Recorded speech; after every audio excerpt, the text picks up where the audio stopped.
Elle est restée près de 9 mois dans son appartement sans en sortir. Waouh, t'es courageux, ça doit être dur. Et franchement, au fil du temps, vraiment, je les ai kiffés. En tant qu'enfant, vécu cette séparation qu'il y avait en fait. Ça, c'est pas quelque chose de normal en vrai. Une superbe ambiance, il y a beaucoup d'entraide, de partage. Apparemment, quand on arrive à Loisirs Pluriel, on y reste. On met les personnes qui sont porteurs de handicap dans une case. Ils ne la voyaient plus de la même manière. Ça veut dire qu'elle a beaucoup pleuré. Ah, c'est bien, vous gardez le sourire. Bah, encore heureux qu'elle a le sourire. Il y a un handicap, certes, mais il y a une personnalité derrière. Encore heureux, j'aimerais dire, chacun a sa personnalité, chaque personne est unique. Bonjour à tous, j'espère que vous allez bien. Bienvenue dans cette deuxième émission. Pour ce faire, je suis pas seul. Je suis très bien entouré. Je suis avec Sidi. Bonjour à tous, je m'appelle Sidi, j'ai 19 ans, je suis membre de l'association React Now et je fais partie de l'équipe projet. On s'occupe de l'organisation de potentiels événements ou même de projets à venir qu'on pourrait faire à l'étranger ou même à Paris. Donc voilà, globalement, c'est moi. Jawad également. Bonjour, moi c'est Jawad, référent de l'association React Now et je suis très heureux d'être ici parmi vous encore une fois. Du coup, moi c'est Sofiane, coprésident de l'association React Now. Donc, voilà, on est une asso qui agit dans le bien humanitaire, mais pas que. On agit aussi en partenariat, on peut dire, avec Loisirs Pluriel, qui vise à l'inclusion d'enfants en situation de handicap. Donc, je vais laisser Ariane présenter. Du coup, moi, c'est Ariane. Je suis directrice d'un centre de loisirs qui accueille les enfants à parité. On accueille les enfants à partir de 3 ans jusqu'à 18 ans. Et l'objectif, c'est l'inclusion. Donc, on accueille des enfants avec handicap et sans handicap, à 50-50 chez les petits. Et chez les plus grands, à partir de 13 ans, on a 2 places pour les ados et 10 places pour les enfants. Ok, super. Pour parler du coup du sujet qu'on va aborder tous ensemble aujourd'hui, c'est Ensemble pour l'inclusion, comprendre et agir pour les personnes en situation de handicap. Donc avant toute chose, on va rappeler qu'il existe différents types de handicap, forcément.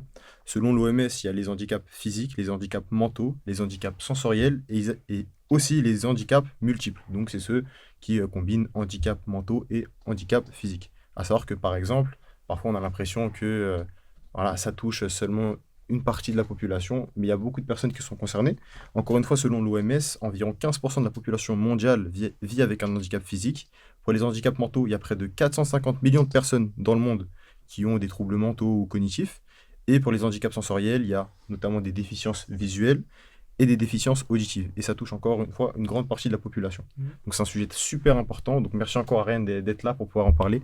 Donc ça va être super, super cool d'avoir ton avis là-dessus, ton expertise. Et c'est une autre vision qui peut être super intéressante. Donc on a parlé des handicaps. Est-ce que déjà tu veux parler aussi pour ton cas, notamment présenter aussi ce qu'est l'autisme, parce que beaucoup d'enfants dans votre centre ont du coup ce handicap.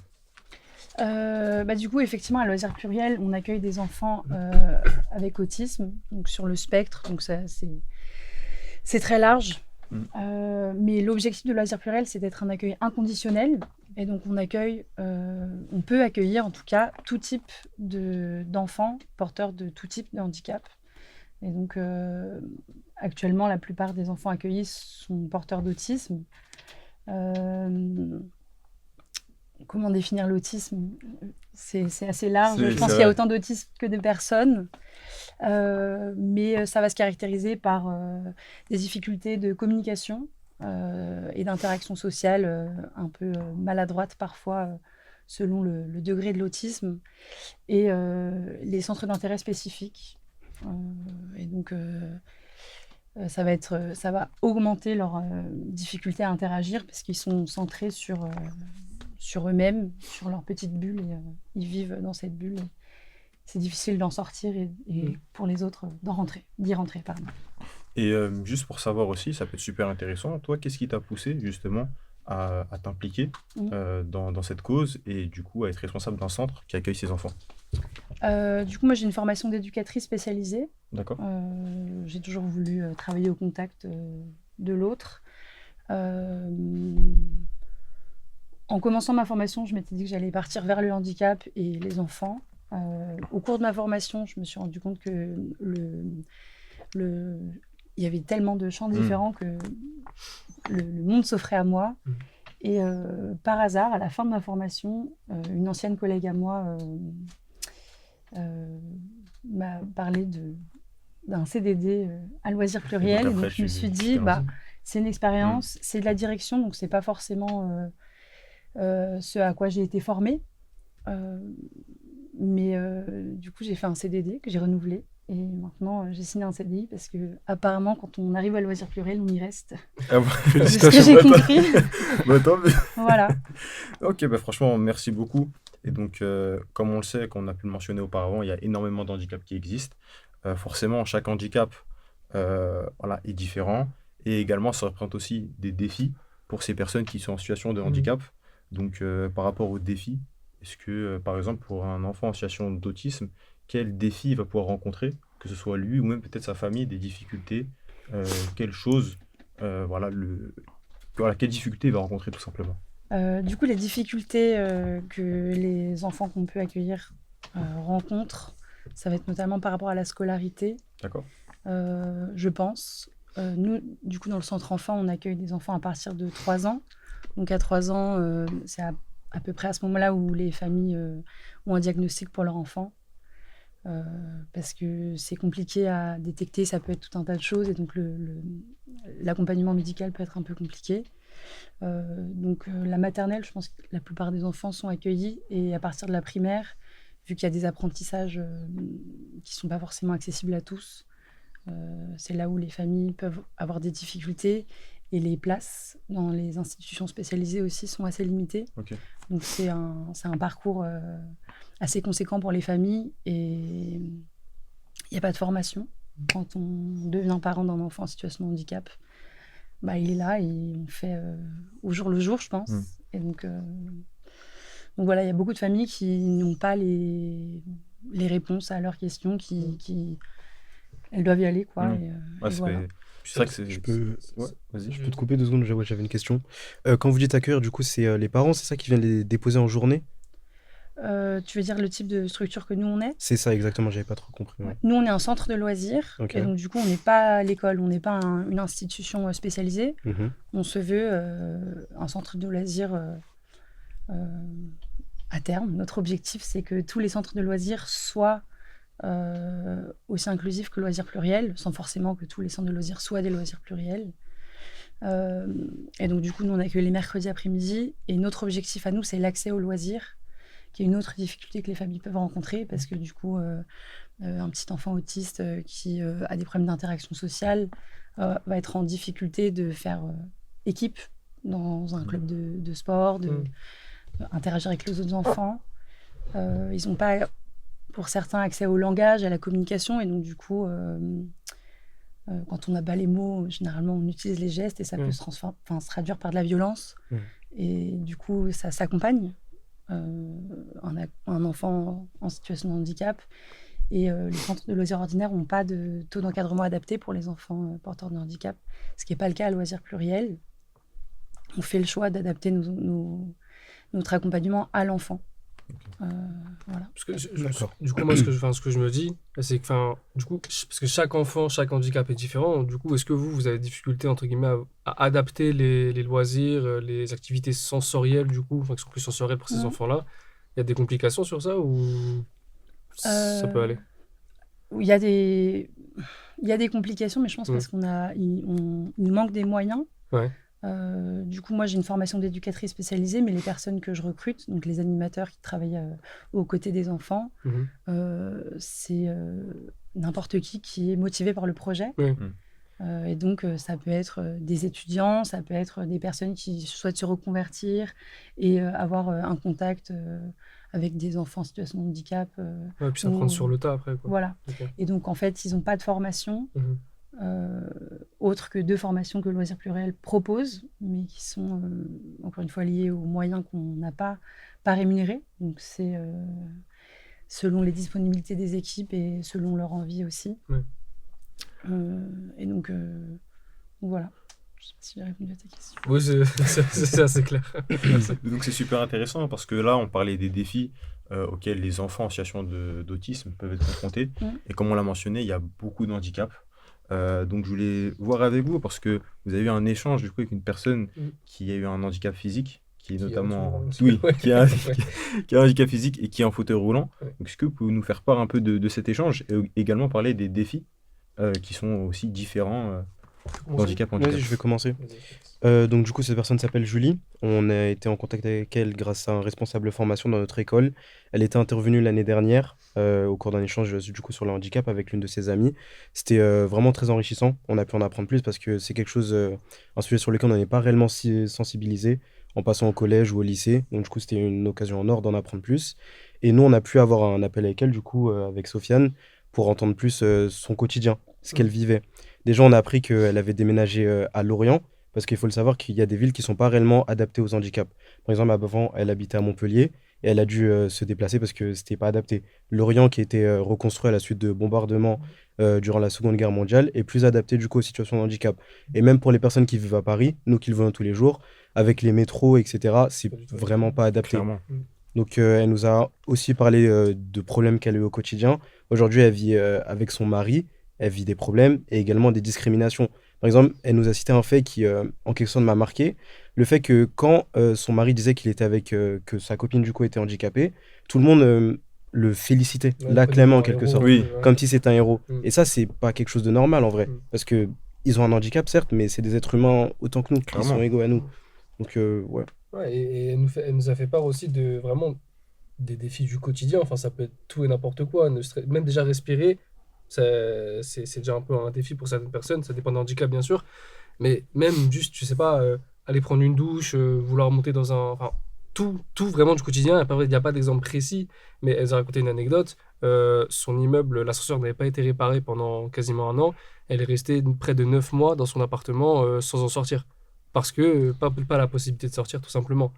Donc voilà, puis il y a aussi un truc qui a beaucoup joué dans sa vie, c'est les aides en fait. Les aides que normalement des personnes en situation de handicap bénéficient. Je sais pas si vous bénéficiez d'aides justement de l'État ou quoi. Ou... Oui, Ouais. on est financé par la ville de Paris et la CAF. D'accord, ok. Et chaque famille bénéficie également d'aide. D'accord. Mais du coup, ça dépend de tout un tas de choses Ouais, administratives bien de sûr. chaque famille. Ouais. Bien sûr, ok.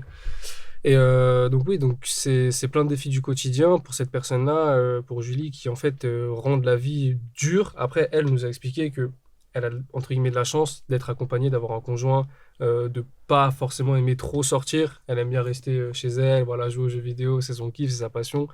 Donc voilà, elle nous a un peu raconté tout ça. Mais en fait, je vous dis, je ne vais pas vous donner d'exemples concrets de ce que c'est comme défi du quotidien, parce que tout est un défi. Vraiment, Clairement. tout est un défi. Et t'as d'autres choses à Ouais, rajouter même, sur bah, du coup, parce que par rapport à ce que tu dis, tout Ouais. est un défi. Même le fait, des fois, de dire que sortir avec ses amis, aller au bar, bah, Ouais. il y a des bars qui sont pas adaptés. Ouais, Et du coup, elle peut pas profiter de tout. Elle C'est peut ça. pas. En fait, c'est ça, j'ai vraiment l'impression que ce qui rejoint beaucoup d'handicaps, c'est notamment l'accessibilité. Exactement. Aujourd'hui, notamment à Paris, comme tu l'as bien mentionné, beaucoup de choses ne sont pas accessibles, que ce soit les transports en commun, plein de choses. Là, on regarde encore une fois, selon l'ONU, il y a moins de 10% des infrastructures publiques dans le monde qui sont adaptées. Donc encore une fois, indirectement, on met les personnes qui sont porteurs de handicap dans une case, qui après mène à des stigmatisations, à des discriminations, parce qu'on les fait sentir simplement pas humains, alors que Ouais. c'est n'importe quoi. Et juste pour revenir sur l'aide que normalement l'État donne à des personnes, c'est la chaise qui fait ce bruit, juste pour prévenir, à des personnes. Je n'osais pas en parler. Je n'osais pas en parler. Donc du coup l'aide que donne, je crois que ça s'appelle la PAM, la PM, je sais plus c'est quoi le. Ouais, Ouais, le c'est ça. PAM. Ouais, le PAM, Le voilà. service. En fait, elle a besoin d'un fauteuil roulant qui coûte 12 000 euros. Elle a été, je crois, subventionnée 3 000 ou 6 000, je sais plus. Il me semble que c'était dans cette tranche-là.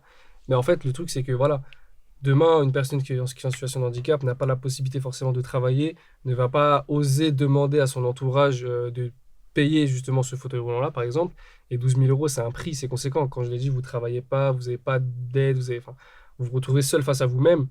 C'est là où on se dit, enfin, c'est pas normal, quoi. Une personne qui ne peut pas donner de l'argent pour avoir un fauteuil roulant, enfin, tu vois. En fait, tu lui coupes sa vie, quoi. Tu ne peux rien faire, tout simplement. Après, ça, c'est pour un handicap physique. C'est un handicap mentaux, je sais pas trop. Il y a des aides aussi. Ouais, d'accord. Il y a des aides aussi, mais du coup, elles sont. Je pense qu'elles sont pas équivalentes aux besoins des familles. Mhm.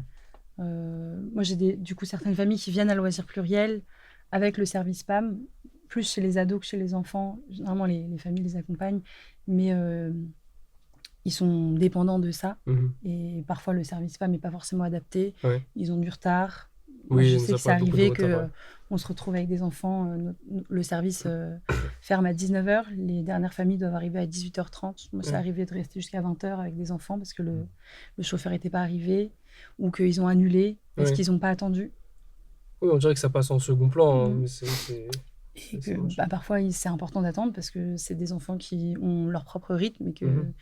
si le chauffeur PAM, qui est censé être dédié au déplacement des personnes en situation de handicap, qu'elles soient motrices ou autres, et bah, du coup, Mhm. il faut s'adapter à la personne, notamment, d'autant plus quand on est le service dédié. Bien sûr. Mhm. Et je vais revenir juste sur, du coup, Ouais. sur le cas de Julie. Elle nous a aussi dit que, enfin, elle, en tant que femme en situation de handicap, en fauteuil roulant, il y a eu le cas de ses copines, je crois. Je vais nous Mhm. raconter une anecdote sur Ouais, ça. c'est ça. Tu veux en parler, l'anecdote?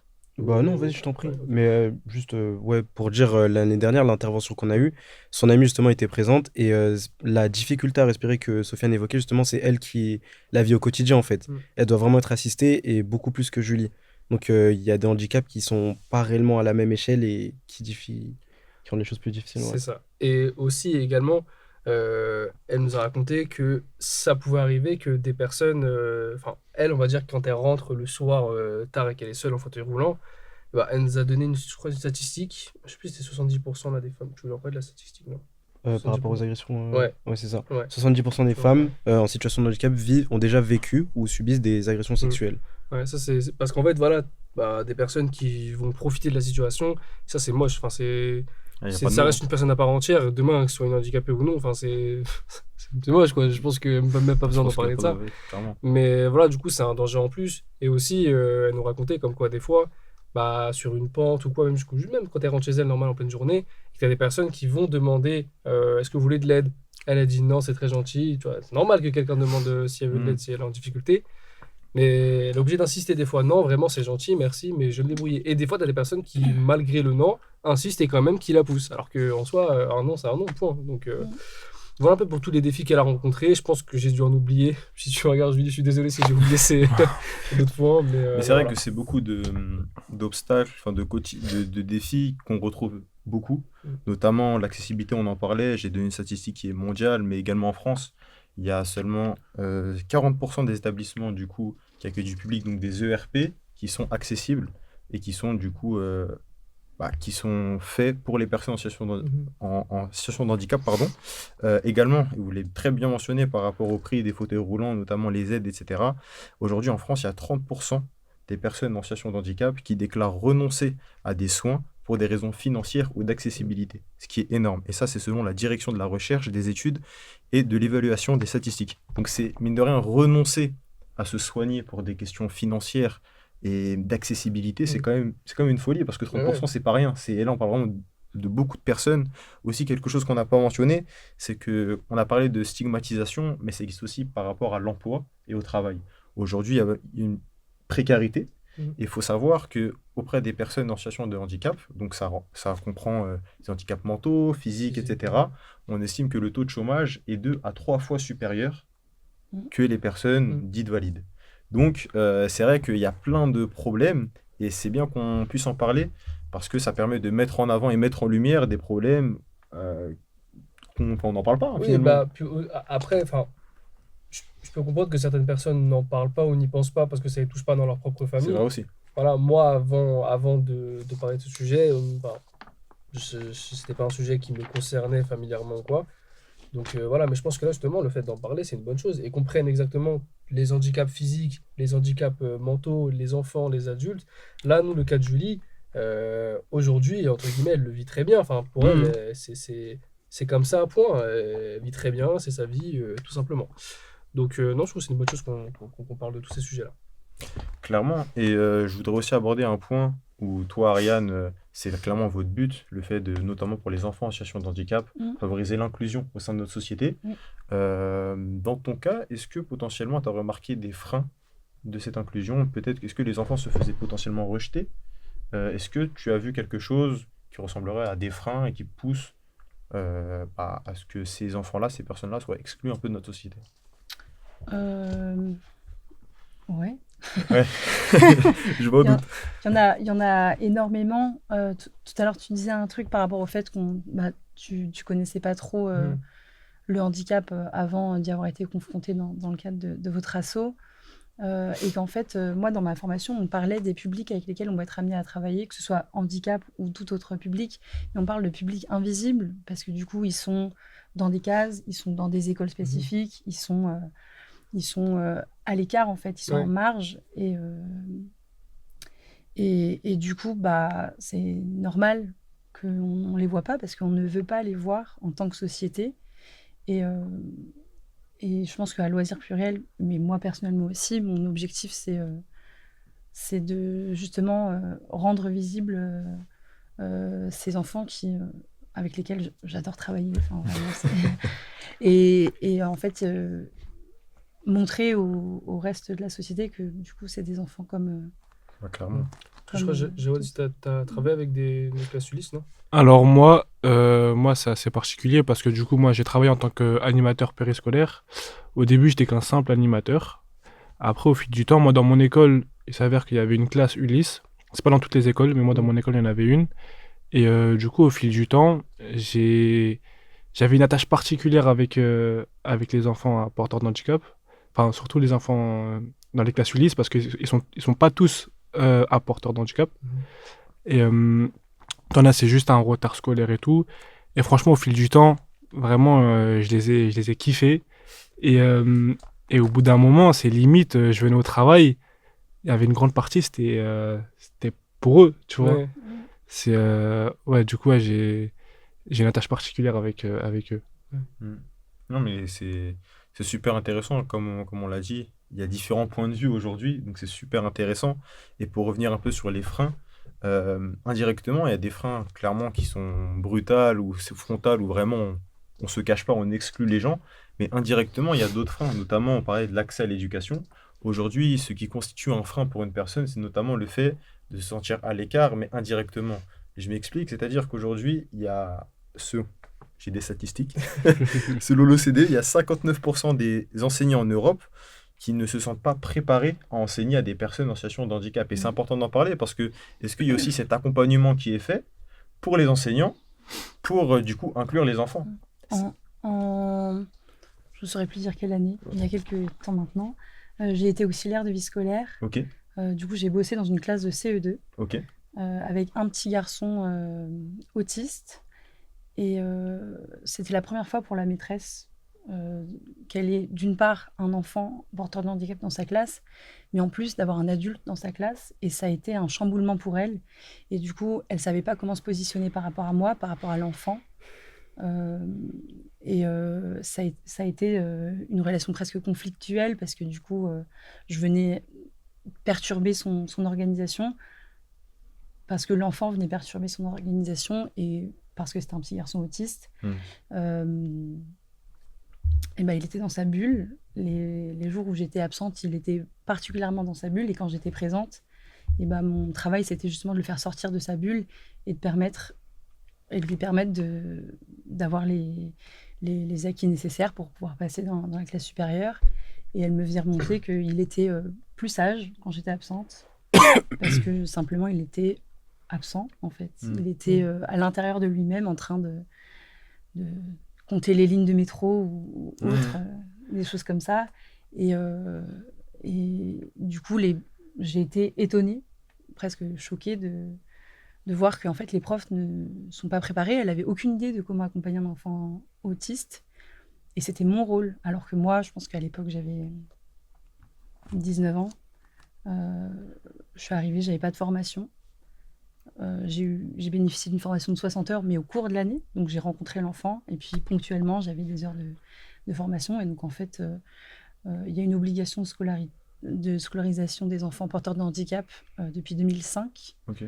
Euh, et les moyens, je pense, ne suivent pas. Il y a beaucoup d'enfants porteurs de handicap, du coup, qui bénéficient de ce droit à l'éducation, mais qui, du coup, c'est un droit partiel parce que bah, ils n'ont pas d'AVS, donc auxiliaire de vie scolaire. Les profs sont pas préparés. Sur les temps périscolaires, il n'y a pas d'animateur dédié. Donc moi, j'ai fait du coup le périscolaire à côté.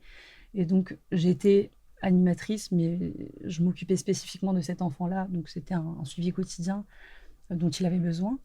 Mais du coup, c'est une question de moyens. Il y a cette obligation, mais en termes de moyens, je pense qu'on n'est pas...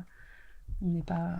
Ouais, on n'est pas bon. Voilà. Par rapport à ce que tu dis, parce que moi aussi j'ai vécu une situation, mais là, de mon point de vue, du coup, quand j'étais en classe de CM2, il y avait un enfant dans notre classe qui s'appelait Oscar et qui était également, je crois qu'il avait aussi une auxiliaire qui s'appelait Lucie.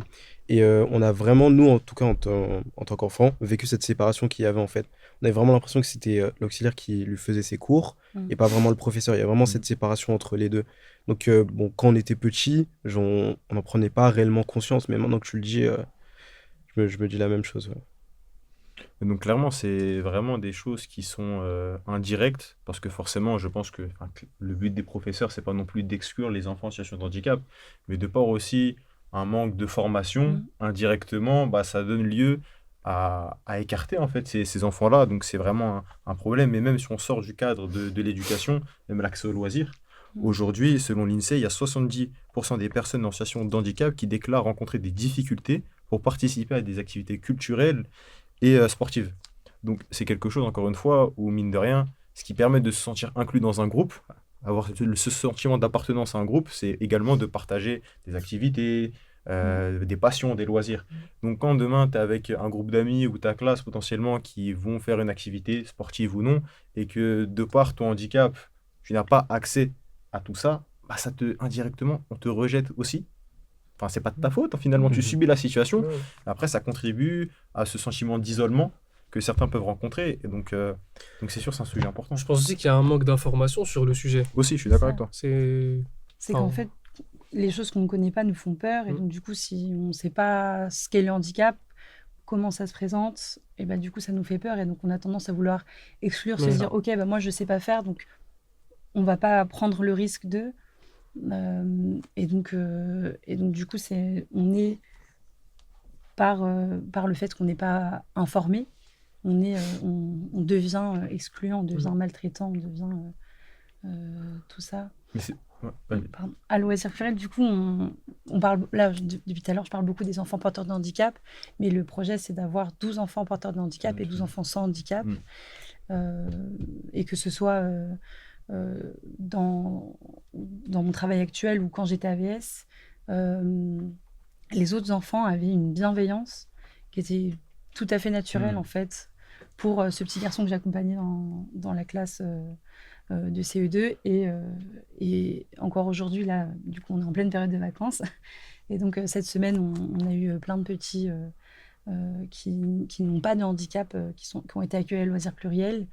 Et spontanément, si c'est la première fois qu'ils arrivent, au premier abord, ils ont un peu peur, mais en fait, naturellement, ils ont envie d'être là, d'être présent, d'être bienveillant, de protéger.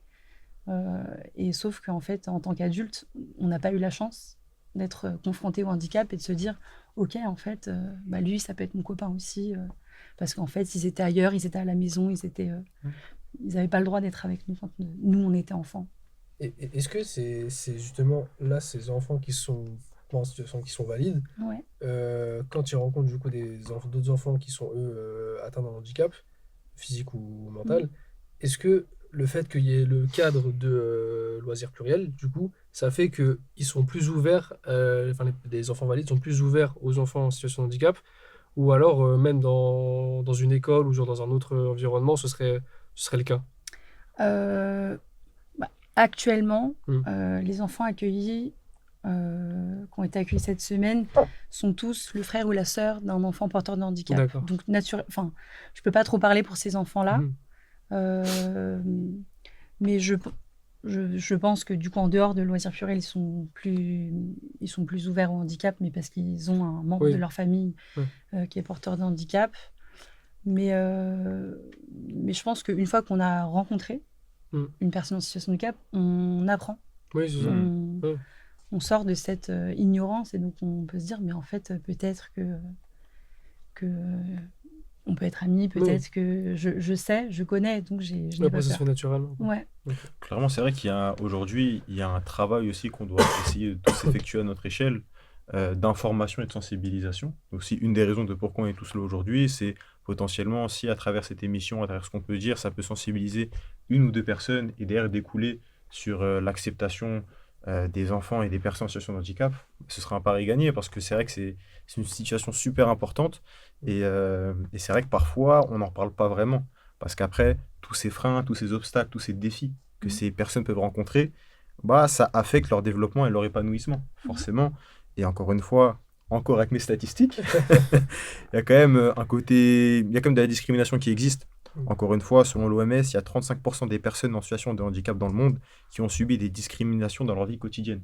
Donc ça, c'est pas négligeable. Sur le sujet de la représentation sociale, selon une étude de l'IFOP, il y a 60% des personnes en situation de handicap qui estiment que la société les perçoit comme des citoyens de seconde zone.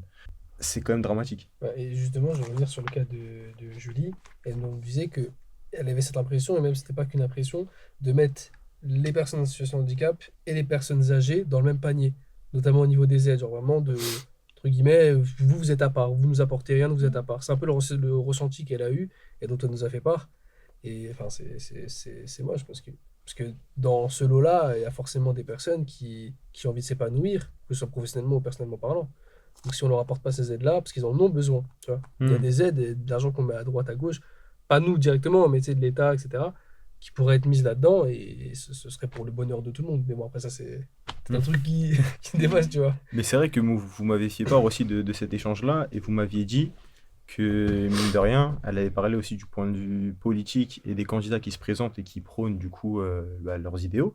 Et c'est vrai que, mine de rien, le handicap, c'est pas mis sur le devant de la scène quand on parle de politique, etc. Ah non, pas du tout. Généralement, bon, on fait une petite ligne sur le handicap, mais après, je ne suis Et- pas qu'un politique, mais je n'ai pas le souvenir qu'une personne politique est venue et a mis en avant comme quoi sa première réforme ou sa première... Enfin, vraiment, la chose qui lui importait, c'était le handicap et l'inclusion.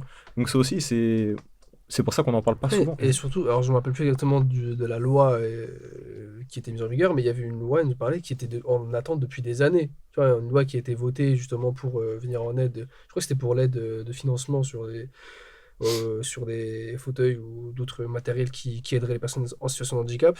Et cette loi-là est restée en suspens pendant des années, quoi. Donc, à croire que on s'en fout, entre guillemets, à croire que c'est pas important.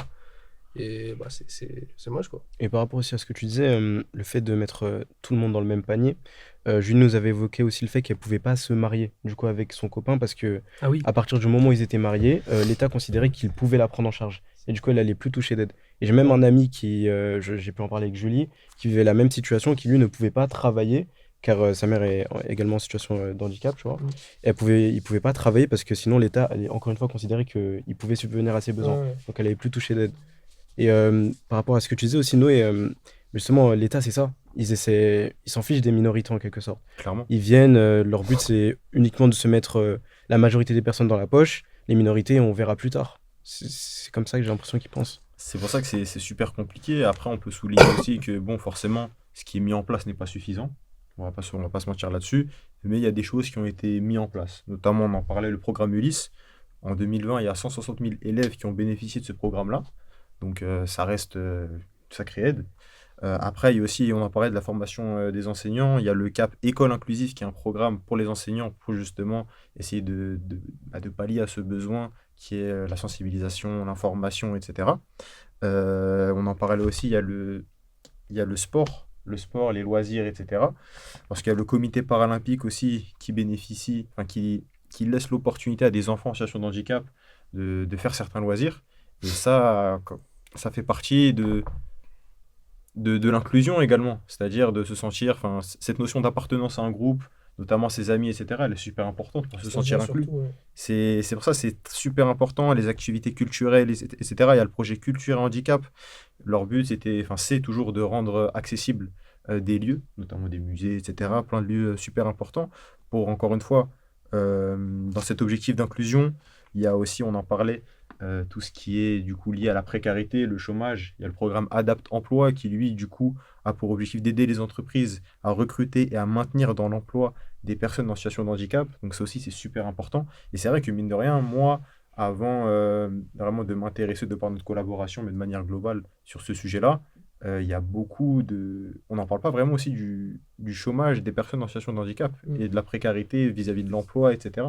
C'est aussi un sujet un sujet super important. Mais parce que justement, il y a un manque d'information, on n'en parle pas, du coup, les entreprises s'en foutent. Enfin, tu vois, c'est Les- bête. Les entreprises ont une obligation Ouais. d'embaucher. S'ils ont un certain nombre d'employés, ils doivent embaucher un certain pourcentage de Ok. personnes en situation de handicap. Mais certaines grosses entreprises préfèrent payer l'amende plutôt que d'embaucher des personnes en situation de handicap. Ah ouais? Mais l'amende, je sais pas du tout. Je ne saurais pas Ah, te dire ok. exactement. C'est vrai que c'est. En termes de chiffres, je ne saurais pas te dire combien c'est, mais c'est Ouais. plus avantageux pour eux. Ils estiment en tout cas que c'est plus avantageux pour eux de payer l'amende plutôt que d'embaucher une personne en situation de handicap. Ah ouais. Certains grands groupes. Ok. Ok. C'est vrai que c'est. J'étais pas au courant de ça, mais Mhm. quand même, ça veut dire beaucoup, mine de rien, sur l'état actuel de notre société. Et du coup, on a parlé de ce qui a été mis en place. On a vu aussi qu'il y a des manquements et qu'on peut toujours faire mieux, forcément. Mais bon, pour tout ça, ça nécessite des fonds, forcément de l'argent. C'est un peu le nerf de la guerre et c'est ce qui est super important. Je sais, et je voulais le souligner parce que, mine de rien, j'ai aussi eu la chance d'intervenir aussi avec Loisirs Pluriel, voir les enfants, etc. Et c'est vrai qu'il faut aussi mettre en avant l'exemple de bonnes pratiques, et notamment vous, ce que vous faites, Loisirs Pluriel, parce qu'on parle aussi de ce qui va mal. Mais le but aussi de ces émissions-là, c'est de mettre en avant ce qui va bien et donner un peu d'espoir et montrer qu'il y a des choses qui vont bien. Et c'est vrai que, t'en parlais, l'accompagnement, on sent qu'il y a vraiment un accompagnement au sein de Loisirs Pluriel et que moi je le voyais, il y a beaucoup, c'est une superbe ambiance, il y a beaucoup d'entraide, de partage. Je me rappelle avec notamment Samuel, ton collègue qui s'occupe Mm. des 13-17 ans, vous mettez aussi souvent en place des ateliers cuisine pour Ouais. intégrer les enfants et ça je trouve c'est magnifique. Et c'est des pratiques, des initiatives comme ça dont on a besoin, mine de rien. Parce qu'encore une fois, à notre échelle, on peut essayer de faire le maximum. Mais après, c'est toujours pareil, on n'est pas, on n'est pas à la tête de toutes ces décisions-là. Puis, je pense que du coup aussi, c'est une grande aide pour les parents de ces enfants-là. Enfin, Oui, c'est du coup les trois axes de loisirs pluriels, c'est l'accès aux loisirs, comme je l'ai Mhm. dit tout à l'heure, c'est l'accueil inconditionnel et donc l'inclusion d'enfants avec et sans handicap, et le dernier c'est le répit des familles. Ça Mhm. permet aux familles de pouvoir avoir, du coup chez les ados on accueille le samedi, et les enfants c'est le mercredi après-midi, c'est généralement le moment où les enfants vont au centre de loisirs, et donc du coup ça permet aux familles de pouvoir ne pas avoir à cesser leur emploi et pour s'occuper de leur enfant. Ouais. Ils peuvent inscrire leur enfant à loisirs pluriel au centre de loisirs comme n'importe quelle autre famille aussi. Ouais. Ah non, c'est. Oh, tu veux redire non, C'est bon. non, c'est ok. J'ai entendu un bruit, je me Ah suis dit peut-être. Non, mais c'est vrai que on en parle, enfin on n'en parle pas assez justement, mais il y a aussi, et vous en parliez rapidement, parce que vous m'avez fait part aussi de cet échange-là concernant Julie et son mari. C'est vrai que même pour son mari, il a pas une responsabilité, mais il doit du coup, ça lui prend de son temps aussi. Il y a Oui, beaucoup de choses. oui. Après, elle nous a bien dit, et encore une fois, elle se rend compte de la chance entre guillemets qu'elle a. Hmm. C'est que elle, donc, elle a la chance d'avoir son conjoint qui l'aime, qui est là pour la Ouais. personne qu'elle est, et non pas parce que ouais, je vais être un héros, je vais l'aider. Ça, c'est Ah, c'est absurde. voilà, c'est absurde. Mais oui, effectivement. Mais malheureusement, tu as de l'autre côté plein d'autres personnes qui, eux, se retrouvent tout seuls, ou alors en famille, mais que ça se passe mal avec leur famille parce que ou ils en peuvent plus, ou ça peut aussi se passer que juste bah, ils acceptent pas le handicap de la personne, Hmm. ça se passe très mal pour eux. Je sais pas si vous avez déjà eu des cas comme ça où les parents. Les familles refusent. Ouais. Ouais, ouais, ça arrive souvent. Alors, la plupart des familles de loisirs pluriels sont incroyables. Ouais. Elles sont vraiment hyper bienveillantes avec leurs enfants, mais je sais que c'est quelque chose qui arrive Ouais. assez souvent. Soit ils acceptent pas le diagnostic de leur enfant parce qu'il est récent ou simplement parce que c'est dur à accepter Mhm. en fait, d'apprendre que son enfant est porteur de handicap et qu'il va avoir besoin d'un accompagnement toute sa vie. Moi, personnellement, j'ai pas croisé de familles qui sont dans le déni du handicap de leur enfant, mais je sais que c'est quelque chose qui est très fréquent. Ouais. Et Mais non, mais c'est vrai, c'est pour les familles également, c'est pas évident. Moi, je sais que dans mon cas familial, directement, j'ai mon petit cousin qui malheureusement est décédé quand il était plus jeune. Et c'est vrai que dans notre famille, il y avait un accompagnement. Je sais qu'il y avait un accompagnement qu'on essayait de faire tant bien que mal Mm. euh, pour pallier aussi à son handicap. Il était atteint d'autisme. Et c'est vrai que, mine de rien, pour une famille, c'est toujours compliqué, d'autant plus quand on n'a pas les informations nécessaires, on ne sait pas comment agir. Quand on est parent, mine de rien, c'est quelque chose où on essaye de faire de son maximum. Mais parfois, on a besoin d'aide. Forcément, on a besoin d'aide, on a besoin d'accompagnement. Et c'est pour ça que je félicite encore ce que vous faites, parce que c'est magnifique. C'est magnifique parce que c'est aussi quelque chose dont faut parler. Le fait que pour les parents, c'est une pression psychologique aussi. C'est toujours, forcément, ils veulent le meilleur pour leur enfant.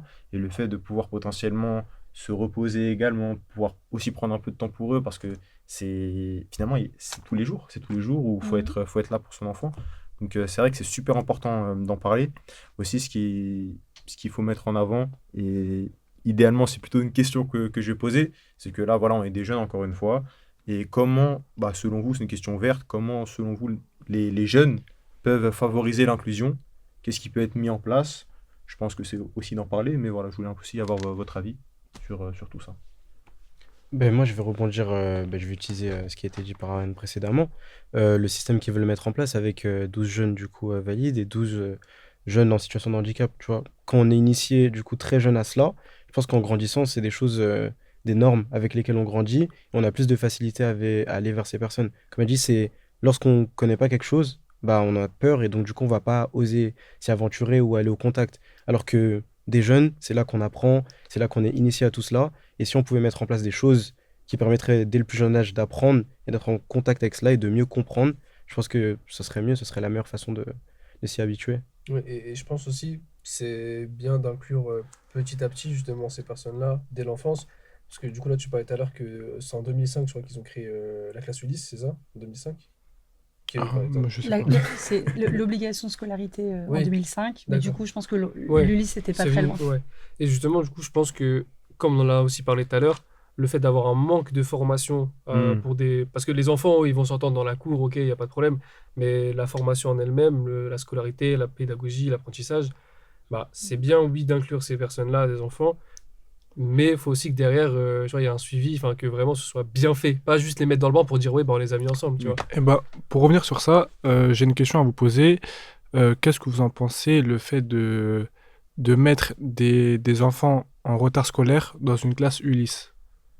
Moi, je pense que ça Ouais, peut poser problème. oui, je vois ce que tu veux Après, dire. Il devrait avoir une aide, bah, une auxiliaire, mais les mettre dans une classe Ulysse, je pense que ça pourrait Oui, c'est poser les mettre problème dans parce le même... ils sont jeunes. ouais. Ils sont jeunes et le fait de grandir comme ça, C'était en ça, primaire ou en primaire. en primaire?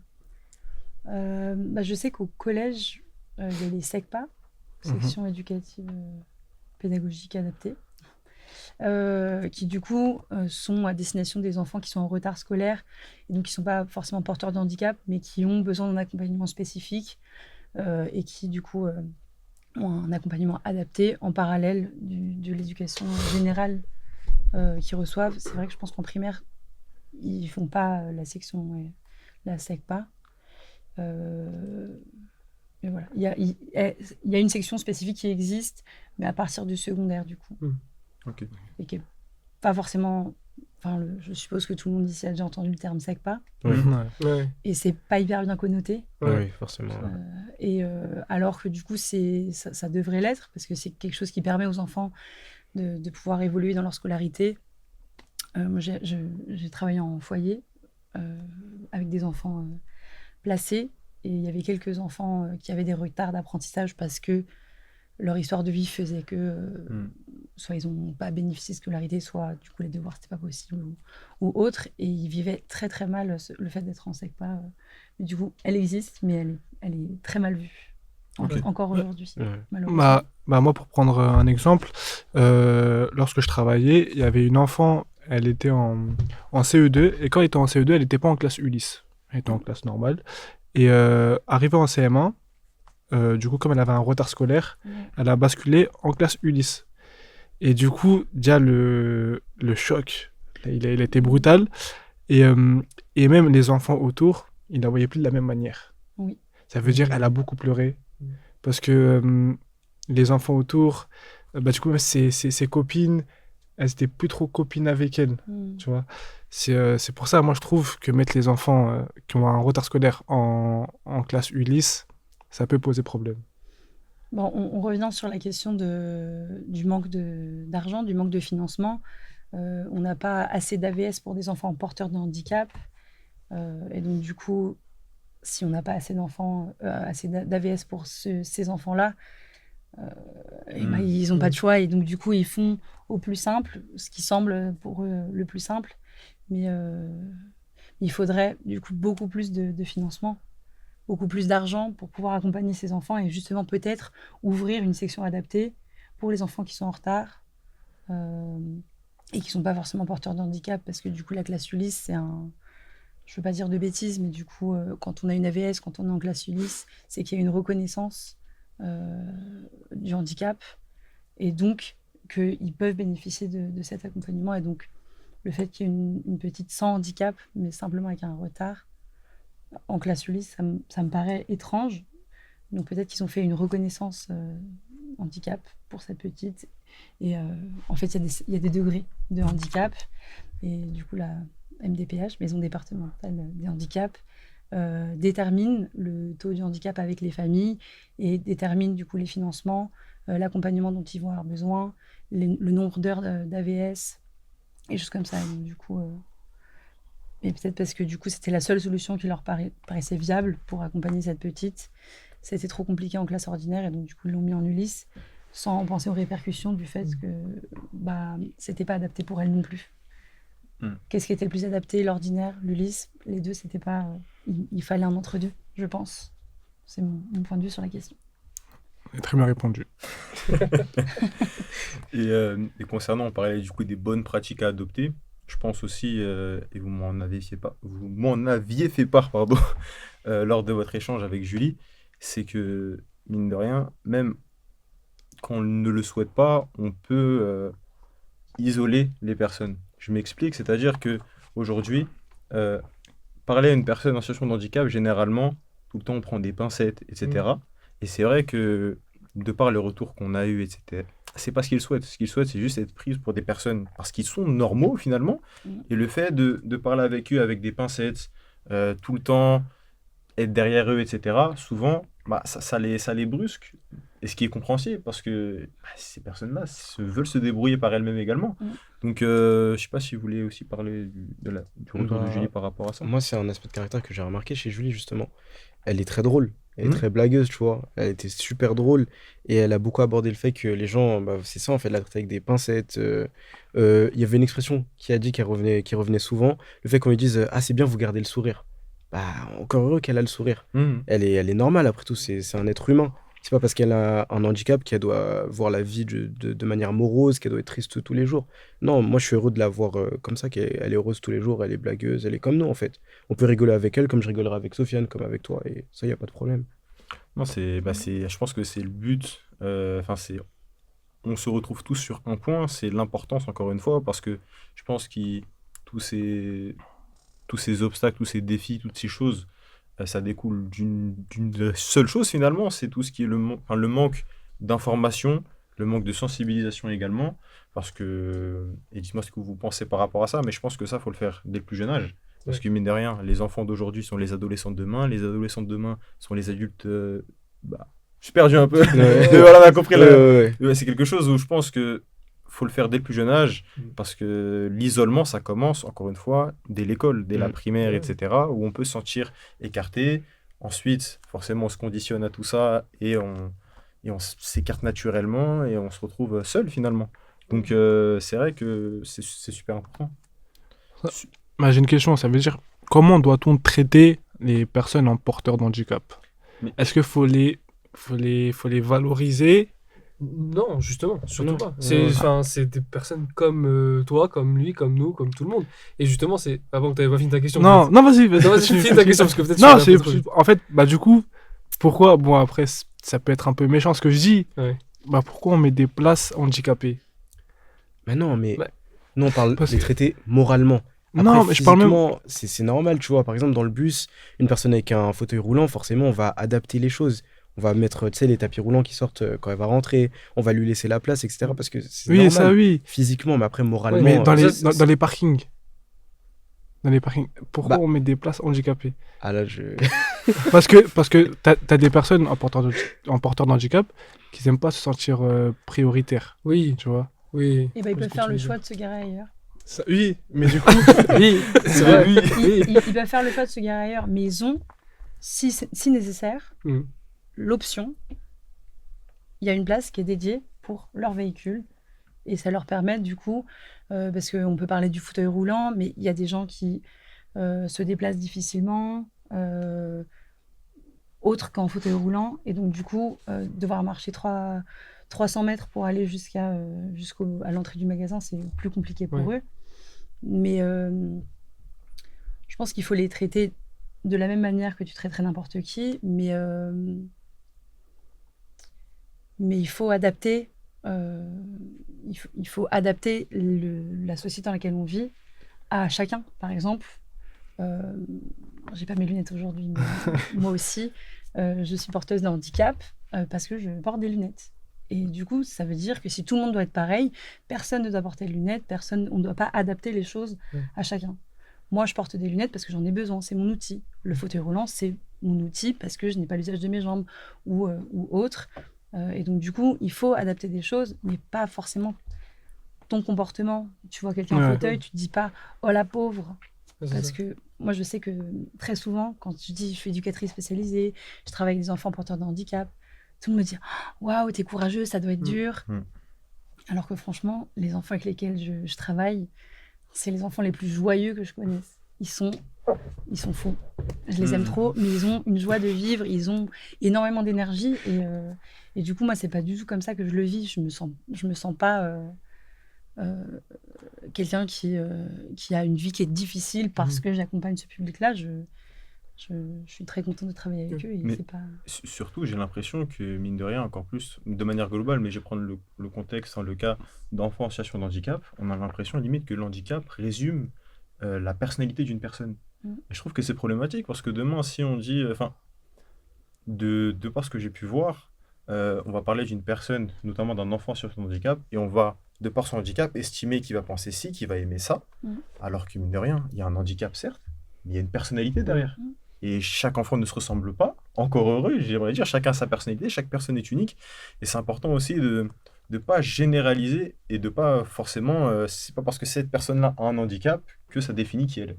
Et c'est vrai que c'est surtout ça où je pense faut appuyer dessus, parce que quand tu mentionnes aussi comment on va traiter une personne, on traite la personne comme n'importe qui finalement, comme tu as traité Ariane, Sidi, Sofiane ou moi, c'est pareil. Et cette personne-là, certes elle a un handicap, mais elle a aussi une personnalité. Il faut juste agir normalement finalement. Et comme dans l'échange avec Julie, elle nous disait que en fait, si demain elle a besoin, elle va demander.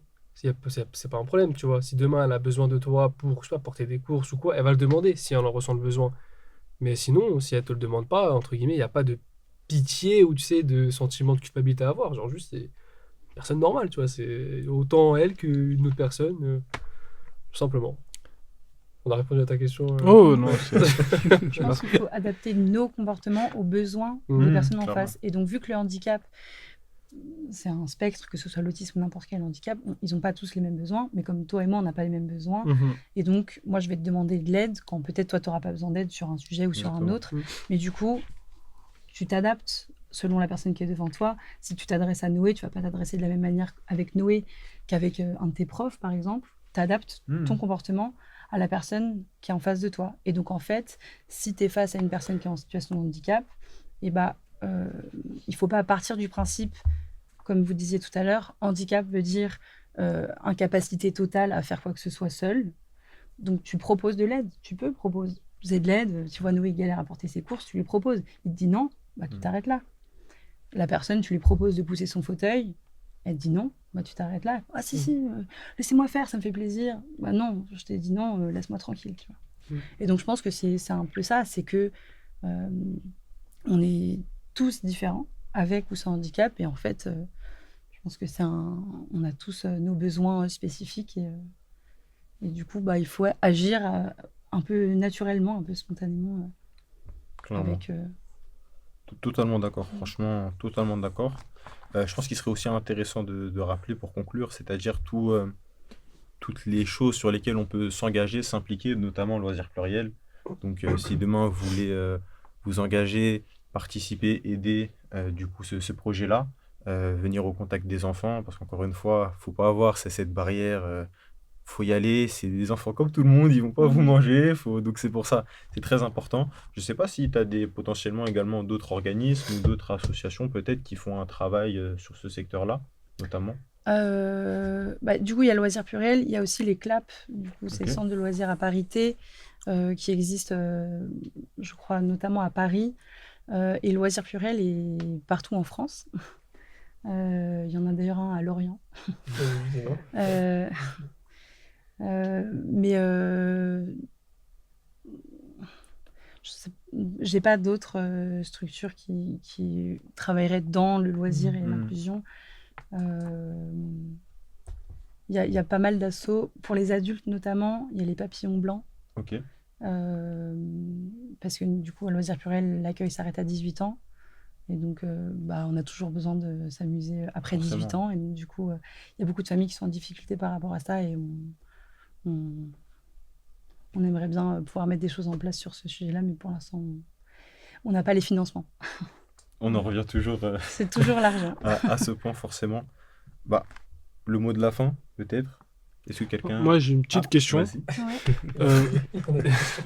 Non, c'est si un parent veut inscrire son enfant chez LP Loisirs, Ouais.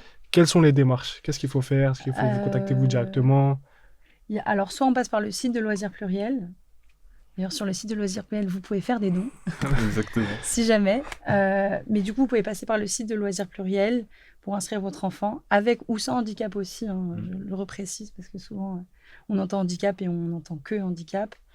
Ou sinon, on peut s'adresser directement au directeur ou directrice de la région. Donc, il y a un Loisir Pluriel à Paris 19 et il y en a un à Paris 13. Et donc, voilà, mes coordonnées seront en dessous de la vidéo. Exactement, on mettra le contact. Ah, c'est important, c'est important. C'est vrai. Mettez un pouce bleu. C'est vrai que j'ai oublié de dire ça, mais c'est très important aussi Ouais, de montrer aussi comment on peut s'engager, mine de rien. Parce ouais. qu'on en revenait aussi à ce qu'on disait précédemment dans la première émission, c'est-à-dire qu'aujourd'hui, quelqu'un qui veut s'engager dans la cause humanitaire ou dans différentes causes, faut trouver aussi le bon organisme, la bonne association. Et donc, c'est super important d'en parler. Donc, si vous voulez, du coup, vous engager auprès de Loisirs Pluriel, on mettra toutes les informations. Parfait. Et donc, voilà. À savoir qu'également, du coup, nous, avec React Now, ce qu'on fait, c'est que des bénévoles de l'association qui souhaitent aussi participer qui souhaitent être avec chez Loisirs Pluriel, venir aider justement le personnel là-bas. Il y a des bénévoles, c'est par groupe de combien? Je crois 4 ou... Et généralement, samedi, c'est que c'est un groupe de 3-4. Ouais, selon, 3-4, c'est selon forcément le nombre d'enfants, etc. Mhm. Mais on a fonctionné 3-4. pour le moment. Voilà. Donc, du coup, il y a des bénévoles de notre asso qui vont aider directement là-bas, qui passent de bons moments. On a eu plein de retours, franchement, ils ont kiffé, Ouais. ils ont envie d'y retourner limite tous les Ils ont week-ends. hâte, hein, franchement. Ouais, vraiment. Trop bien. Donc voilà, nous, ça passe aussi par nous, entre guillemets. Mais voilà, c'est au bon vouloir de chacun, on va dire. Clairement. Moi, j'attends mon tour chez LP Loisirs. Sur liste d'attente. Les journalistes Je suis sur d'attente, les il y a attentes, beaucoup là, de personnes j'attends qui mon veulent tour. y aller. J'attends mon samedi. Bon, pour résumer tout ça, c'est dit. Petit point, petit mot de la fin, peut-être, sur tout ça. Enrichissant, hein. Enrichissant. Enrichissant, ouais, j'avais pas pu être là du coup lorsque vous êtes allé à Loisirs Pluriel. Et du coup, là, j'ai pu rencontrer Ariane, entendre les points de vue, comment ça fonctionnait, son expérience. Et ça fait toujours plaisir d'en apprendre plus, surtout sur un sujet sur lequel on n'est pas sensibilisé. C'est vrai, clairement. Sofiane. Non, moi également, la première fois, j'ai pas eu l'occasion du coup de vous rencontrer. Mais pareil, là, de ce que vous nous racontez, etc., c'est magnifique. C'est une cause, et comme l'a dit Sidi et qu'on l'a dit auparavant, on est mal informé là-dessus. Et je trouve ça magnifique le travail que vous faites, parce que mine de rien, c'est une partie de votre vie, sans que ça encombre votre vie personnelle. Mais vous donnez quand même de votre temps, votre énergie sur ces choses-là. Et c'est magnifique, franchement. Pour eux, je vous remercie. Même si je ne suis pas concerné, je vous remercie. Voilà. Ah moi aussi, moi je tenais à vous féliciter pour ce que vous faites. C'est Merci. non, C'est les éloges de ce moment. ça fait beaucoup de bien pour les personnes visées surtout et même pour les parents. Franchement, ce que vous faites, moi je trouve ça incroyable. On est tous d'accord là-dessus, je pense. Bah, Ariane, je te laisse le mot de la fin. Merci. On a espoir que du coup tous les centres de loisirs soient inclusifs. Et c'est en travail. On a des pôles ressources dans différentes régions. Il y en a un à Paris, mais du coup, il n'est pas à Loisirs Pluriel. Et du coup, ils font un travail pour former les équipes des centres de loisirs ordinaires pour que justement, sans forcément que ils s'appellent loisirs pluriels, les centres de loisirs, mais puissent accueillir au même titre que nous euh, des enfants porteurs de handicap et qu'à terme, loisirs pluriels n'ait plus besoin d'exister. Parce que tout le monde sera inclusif. Ah bah ça, c'est la mission qu'on va se tâcher de relever tous ensemble. Ce serait incroyable. En tout cas, encore une fois, merci à vous tous d'avoir regardé cette deuxième émission. J'espère que vous avez aimé, que vous avez pu aussi vous apprendre des choses, ce qui est important, c'est aussi notre but, sensibiliser autour de différents sujets. Aujourd'hui, c'était le handicap. Merci encore à Ariane d'avoir été là. Et voilà, merci à tous et à la prochaine.